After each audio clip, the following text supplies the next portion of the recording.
Voici un deuxième exemple de construction de structure de Lewis.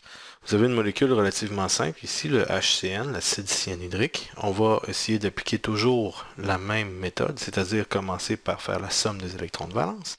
L'hydrogène a un électron de valence, on ajoute les 4 du carbone et les 5 qui appartiennent à l'azote pour un total de 10 électrons de valence. Ce seront les 10 électrons qu'on devra distribuer sur la structure.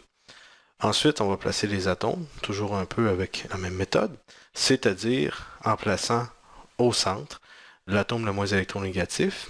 L'hydrogène va toujours être à l'extérieur de la molécule, c'est-à-dire sera toujours considéré comme un atome périphérique, puisqu'il peut faire seulement une seule liaison.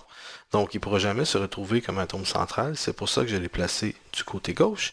Et l'azote étant plus électronégatif, se retrouve lui aussi à l'extérieur de la molécule.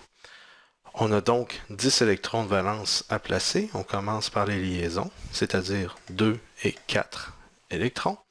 Et ensuite, on va aller compléter l'octet de l'atome d'azote, c'est-à-dire avec 6, 8 et 10 électrons.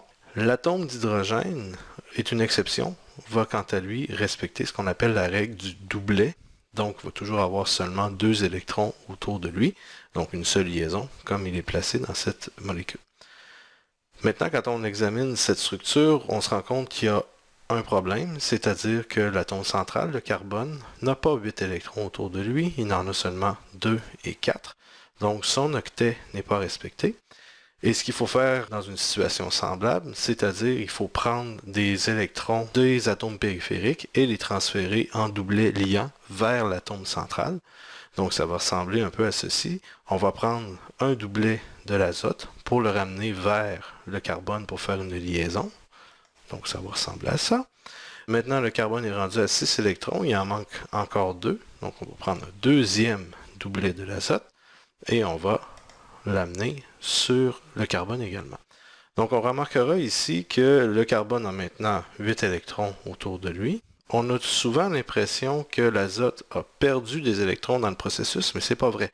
Il s'est seulement déplacé et l'azote a toujours 2, 4, 6 et 8 électrons autour de lui-même, ce qui fait que son octet est toujours respecté. Et à la fin de ce processus, bien, on peut voir que le HCN est une molécule avec cette structure qui respecte toutes les règles qui sont énoncées au début de ce chapitre.